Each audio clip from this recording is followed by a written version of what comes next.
There are moments in politics where the room shifts not because someone shouted, not because tempers flared, but because one person quietly dropped facts so heavy they changed the entire conversation. It happened in a congressional hearing most people expected to be routine.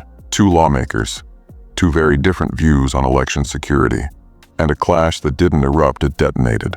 One side brought talking points. The other brought real-world experience and receipts.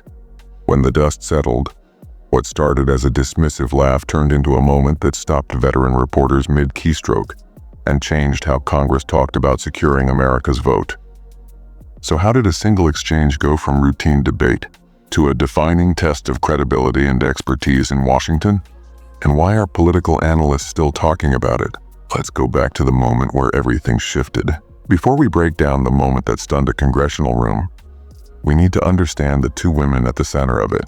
On one side was Representative Jasmine Crockett, a name you may not have heard much before this hearing, but a background that instantly commands respect when you see it laid out.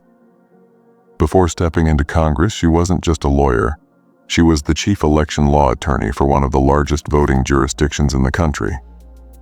Dallas County, more than 2.6 million registered voters, hundreds of polling locations, real systems, real stakes, and real accountability. The kind of job where your decisions don't live in theory, they live in the field, where mistakes get exposed fast and success means most people never notice the chaos you prevented. Quiet confidence, deep preparation, a career built on knowing how elections actually work, not just how people argue about them on TV. And across from her sat Representative Nancy Mace, a figure with a very different style and very different credentials. The first woman to graduate from the Citadel's Corps of Cadets, a politician who carved her path by talking tough, pushing accountability, and positioning herself as a guardian of state-level authority. She's been a regular on cable panels discussing election integrity, and has long argued that states not Washington should control how Americans vote. A communication powerhouse, a soundbite specialist, someone used to landing punches and setting narratives, not defending them under a microscope. Two women, both smart, both driven, both convinced they were defending democracy, but coming from completely different worlds. One trained in the trenches of election law, the other forged in the battlefield of political messaging and state leadership. And when those worlds collided, the result wasn't just tension, it was a moment that exposed the difference between talking about election security and actually knowing how to build it. But the real impact didn't start with the confrontation. It started with the bill that brought them into the same room. To understand why this clash mattered, you need to know what brought them face to face in the first place. This wasn't some symbolic debate or a headline-chasing soundbite session. It was about the one thing American politics can't survive without: trust in elections. The hearing centered on a major piece of legislation aimed at strengthening how votes are verified, processed, and protected across the country. The idea? Create minimum national security standards so every vote, whether cast in Texas, South Carolina, or anywhere else, is safeguarded by modern protections. Think of it like updating the locks on every door in the country at once, instead of hoping the weakest lock holds. Supporters said it was urgent. Opponents said it was federal overreach. And the tension between those two ideas crackled through the room before a single question was asked. Because here's the truth no one likes to say out loud. America's election system isn't one system. It's thousands. Different rules, different tech, different vulnerabilities. That patchwork works until it doesn't. Until one state's gap becomes everyone's crisis. So there they sat, one lawmaker arguing Washington needed to step in to protect the system, and another arguing states had it handled just fine. On paper, it sounded like a textbook political fight. Federal power versus state control, security versus autonomy. But this hearing didn't stay on paper for long. Because when the discussion shifted from theory to reality, from high-level talking points to actual on-the-ground facts, only one person in that room had lived the problems this bill was trying to fix. And soon, the difference between claiming expertise and proving it would be impossible to ignore. The temperature in the room was already rising. But no one, not even the committee chair, was ready for what happened next. When the hearing officially kicked off, it didn't take long for the energy to shift from routine to razor sharp. Opening statements were polite enough, the kind of formal niceties that lull viewers into thinking they're about to watch another bland DC meeting. But the calm didn't last. Representative Nancy Mace entered the conversation confidently, framing the federal election standards proposal as unnecessary, intrusive, and, in her view, a threat to state sovereignty. She leaned into the familiar arguments that states were already securing elections on their own, and that Washington should trust states to manage their own elections. Strong delivery, good optics. It was the kind of messaging that usually dominates these settings: clean, assertive, hard to challenge without sounding combative. But then the questions began. Representative Jasmine Crockett didn't raise her voice, didn't posture, and didn't need a dramatic entrance. Instead, she pivoted straight into the technical realities. Most politicians never have to deal with the stuff behind the scenes that keeps elections from cracking under pressure. Her tone was steady, almost surgical, as she introduced real-world details about ballot verification, chain of custody procedures, and vulnerabilities she'd seen firsthand while overseeing one of the largest voting infrastructures in the country. She wasn't theorizing, she was describing. And right there, the dynamic shifted, because Mace's argument, strong on messaging, suddenly met someone who had lived the systems in question. Layer by layer, Crockett began unpacking not opinions but operational truth, cybersecurity demands, resource disparities between counties, the reality that some jurisdictions simply don't have the funding or technology to secure elections without federal support. It was like watching a courtroom cross-examination rather than a political sparring match. Clear, composed, factual, and quietly devastating to anyone relying only on talking points. For a moment, even the room itself seemed to pause. Staffers looked up. Members adjusted in their seats. This wasn't rhetoric anymore. This was expertise. And while the tone stayed controlled, the stakes ramped. Because once real experience enters the conversation, there's no going back to surface-level arguments without risking something far worse than disagreement: losing credibility in front of everyone. And that's when the frustration began simmering. Because the more Crockett leaned into facts, the less room there was for political performance to stand uncontested. But the real turning point didn't hit until a simple question, one that seemed harmless at first, cracked open the entire exchange. The shift didn't come with a shout, it arrived in a sentence. A calm question, delivered without theatrics but sharpened by experience. It started when Representative Nancy Mace leaned again on the familiar argument. States were already securing elections, and federal standards would only create interference. The kind of line that plays well in interviews and rallies: clear, confident, and built to signal strength. But Crockett didn't let the statement hang in the air. Instead, she went straight to practical reality, something political messaging rarely survives untouched. She pressed gently but firmly. If states are already doing enough, then why do so many counties across the country operate with outdated systems? Why do some jurisdictions lack cybersecurity support or consistent chain of custody procedures? And if elections are truly secure everywhere, why do federal agencies still report vulnerabilities in multiple regions? No accusations, no dramatics, just facts framed as questions no one had actually answered yet.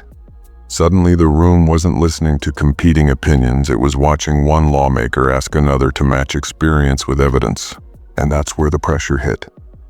Mace, used to driving the narrative, tried to redirect, emphasizing distrust of federal oversight and arguing that states should not be forced into a one-size-fits-all model. But every pivot ran into the same wall. Crockett's field-tested understanding of what election systems look like beyond theory. It was an uncomfortable contrast.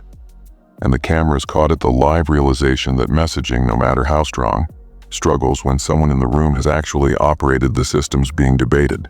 Crockett didn't raise her voice. She didn't need to.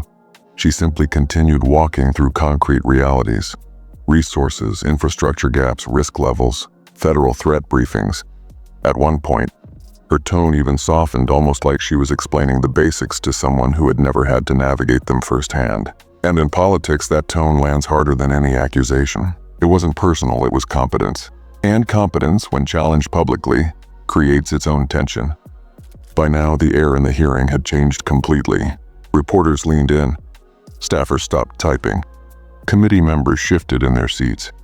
Because everyone understood. This wasn't just disagreement. It was a credibility test, live, unplanned, and impossible to spin in real time. And then came the moment no one expected, where the discussion stopped being about systems and turned into something much more uncomfortable. a matter of professional respect.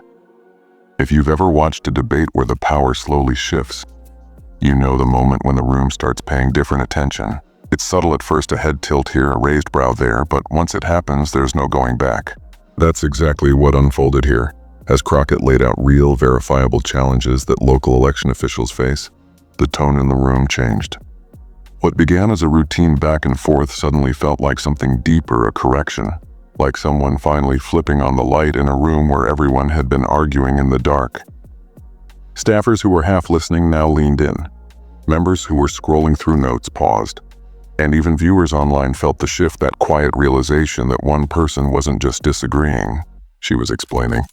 Meanwhile, on the other side of the table, the confidence that framed the opening arguments began to show its cracks.